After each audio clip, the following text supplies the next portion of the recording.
Hello，大家好，我係問天。今集會同大家分享 S20 賽季推薦開荒轉型第一隊出嘅隊伍。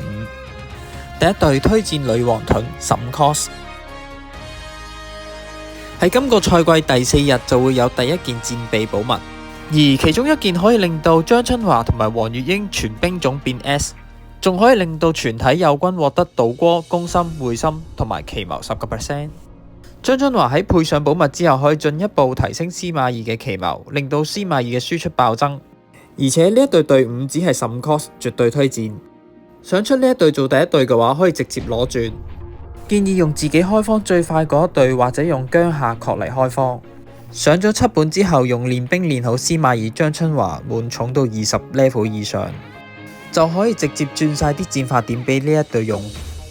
而第二隊推薦嘅隊伍網紅槍16 cost。同樣呢隊黃月英嘅兵種可以用寶物變全 S， 直接令到黃月英全屬性提升，唔單止令到佢嘅速度可以比 SP 迅喐快，唔怕反彈盛器之外，仲會提供會心同倒戈俾張飛，增加隊伍嘅輸出同埋續航能力。